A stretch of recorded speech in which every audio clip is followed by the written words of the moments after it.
Hello friends, இன்னைக்கு special Gopi Manchurian. ஒரு பெரிய பவுலில் காலிஃப்ளவர் வாங்கி அதை தேவையான அளவு நீங்கள் கட் பண்ணி போட்டுக்கோங்க. அதில் கொதிக்கிற தண்ணியை ஊற்றிக்கோங்க. தேவையான அளவுக்கு மஞ்சத்தூள் 1/2 டீஸ்பூன், உப்பு தேவையான அளவு. இதை நல்லா மிக்ஸ் பண்ணி 5 நிமிஷம் சைடு வச்சுருங்க. அதை வடிகட்டி ஒரு பெரிய பவுலில் போட்டுக்கோங்க. கார்ன்ஃப்ளோர் 1/2 கப்பு,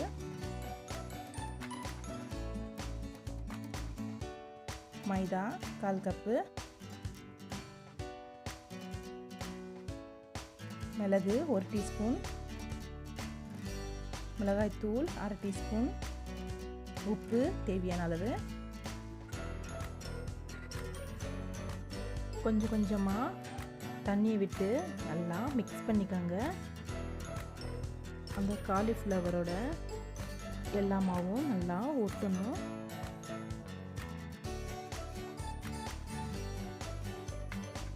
பாருங்கள், இது நல்லா கோட்டாயிடுச்சு.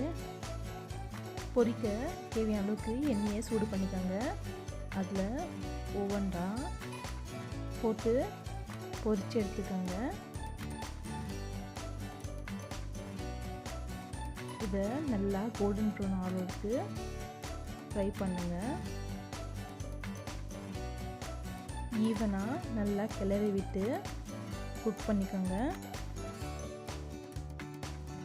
நல்லா கிறிஸ்பி ஆகிடுச்சு. இப்போது இதில் எண்ணெயிலேருந்து எடுத்து டிஷ்யூ பேப்பர் வச்ச ஒரு பிளேட்டுக்கு ட்ரான்ஸ்ஃபர் பண்ணிக்கோங்க. இதே போல் எல்லாத்தையும் பொரிச்சு எடுத்துக்கோங்க. ஒரு வானலில் வச்சுடுங்க. அதில் தேவையான அளவுக்கு எண்ணெயை சூடு பண்ணிக்கோங்க. பொடியாக நறுக்கிய பூண்டு ஒரு நிமிஷம் நல்லா வதக்கிக்கோங்க. பொடியாக நறுக்கிய வெங்காயம் 1, ஹை ஃப்ளேமில் வச்சு நல்லா வதக்கிக்கோங்க.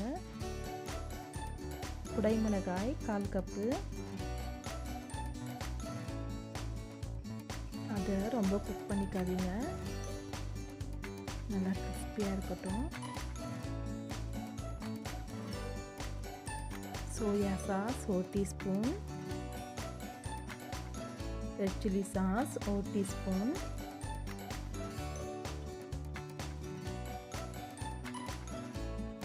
टमाटो सास 1/2 कप,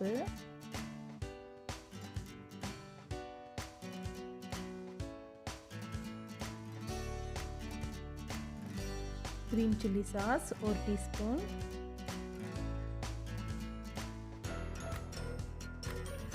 गार्लिक सास 1 टीस्पून,